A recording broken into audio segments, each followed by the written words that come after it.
What's up, everybody? This is Sports-REUBEN-LIFE. Almost got the name of my own show wrong. Sorry about that. Anyways, I'm just going to jump right to it. This is Fight Week and Sports-REUBEN-LIFE, and we're going to talk about another aspect of fighting, MMA fighting, right? We're going deep into the details. We're going to go into the tiny details of what's going on with MMA fighting, and this is what's an interesting thing, right? So these fight cards have become so compelling and so interesting, right? This is what I really like about this whole deal, right? Like we get to see past champions in the undercards, right? In one of the last cards, we had Andrei Arlovski. This guy was a champion. This guy got like 4,000 fights. He's like 80 years old. This guy looks like he'll take your head off, right? He's fighting in like the undercard. He was like the 16th fighter in the card, right? You got in UFC 245 that coming up, you got URIJAH, FABER, Jose Aldo. You got all these champions, these killers, these people that were so interesting that they're willing to fight in the undercard, which means the money's there, right? Thank you, ESPN, for making all this happen. We get to see these former Hall of Famers fight again.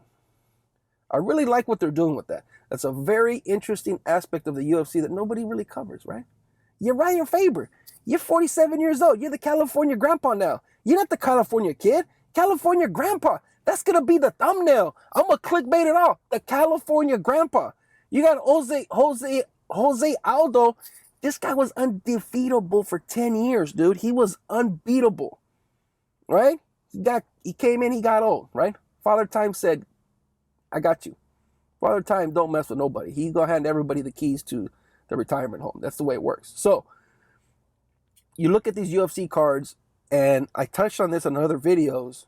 The interesting part of UFC now is they're capitalizing, they're creating entertainment from the history of their promotion. So what it's doing, these old fighters, right? If 100 people want to go see URIJAH FABER because you've been following the UFC for 12 years and you remember when the California kid couldn't be beat, right? You remember those days, right? You say, okay, I'll get the fight card because I want to see him fight again for legacy, for Hall of Fameism, for all, whatever it is, right? The interesting component of this is the fact that you're resurfacing the promotional strength that you used before. So I don't want to say recycling, but I don't know if a better word to say this. You're recycling their fame and you're boosting the promotion of a current fighter thing, right? So in saying that, you have Andrei Arlovski. If you've been following UFC for a long time, this guy was a killer. This guy was headlining cards. Now he's the 9th fighter in the card. URIJAH FABER. I could go down the list, right? The only reason why these guys are allowing this to happen is because of the fact that what? Why? The money's right. The exposure is there. ESPN is highlighting all these people. You want to get in the good graces of ESPN because now you want to become part of their staff. You want to become part of there's a whole nother network of things you can do for them, and you can continue being part of something that maybe you love to do in a different capacity, right? Like Forrest Griffin, he works for the UFC, so he's been involved in the UFC for 10, 15 years now, right? And so that gives you longevity. That gives you a career. It's the same thing they do with NFL players, right? They become analysts and talk show hosts. I don't know why I got the hiccups, but I'm not. We're doing one take. We're doing it. I got to post this today. We're short on time. We're doing a bunch of other stuff.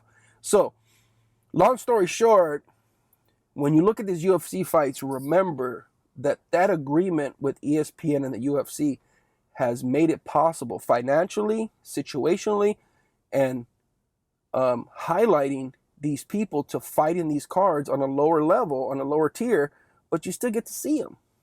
URIJAH FABER was retired. He said he was retired, and he says, well, let's come back and let's fight some more because now we have some more. We have a solid promotion behind us.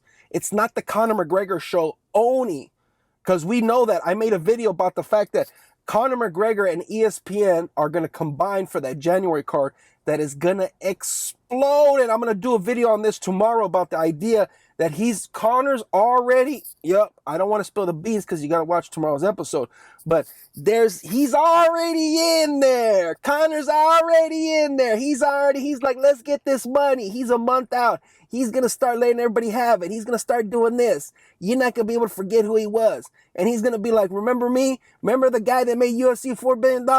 Remember the UFC that made everything international? I created the buzz in UFC Ireland. Do you remember that guy? You remember that guy that made his own whiskey brand? You remember that guy that's super famous and super popular and has a gajillion followers on Instagram? You remember me? I'm back.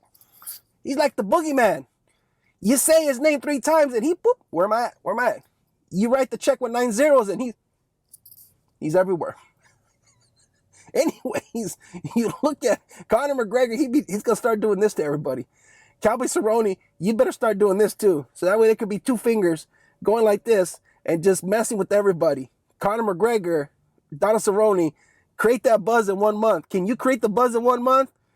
Conor McGregor already got his 1 month fight card. That means there's no training. That's 6 weeks out. Donald Cerrone ain't going to be prepared. Donald Cerrone's over there. He's over there water jetting in Nevada and skydiving off the Alps. He ain't ready yet. Donald Cerrone's not going to be 100%. So Conor McGregor knows this, and he's like, let me go to get this victory. Let me go fight Jorge Masvidal for more money. Jorge Masvidal, you ain't going to be ready, because then it's going to be like, it's going to be a bunch of people just putting all their fingers in the mix and all that. And Conor's going to be like, I started all this stuff. And everybody's like, yeah, great job, ESPN. And then Conor McGregor's like, let me show ESPN how it's done. Hold my beer. I did it. I'm one person. You a whole organization that you got like thousands of people. I did all myself. I got this. Don't worry. Let me show you what it's like. I don't know why I got so silly. But anyways, that's what it's about. This is Sports Ruben Life. The bookends of Ruben are sports and life. That's the way it goes right here. I need to be more silly. Sometimes I get too serious with this, but I am a jokester. So if you like this video, thumbs up, comment, like, subscribe, all that good stuff. Come on, I'm going to keep saying it though, because one day I want to be on YouTube Rewind. Did you see that garbage? I could produce a better YouTube Rewind. I'm just saying, that was complete hot and cold and steamy garbage what they posted there. This is way off topic. I know. Sports Ruben Life. Life means I could talk about anything in these videos. It's the disclaimer. Sports, Ruben, me. Sports is what I talk about. Ruben, me. Life, anything I want. It's the way it goes. You don't like it? I get it. You like it? Thank you. Come again. I'm shooting videos every day. There's 2 videos every single day. You're going to see the description. Every description has the video. You can see today. You can go back in my archive. I'm almost at 100 videos, and I got more stuff coming out. But pretty soon we're going to be coming out with the video that tells you what Second Half Media really is. It's not just a sports channel. We got some other stuff coming in hot. I'm going to start teasing it, coming in hot. Talk to you guys later. Thanks, bye.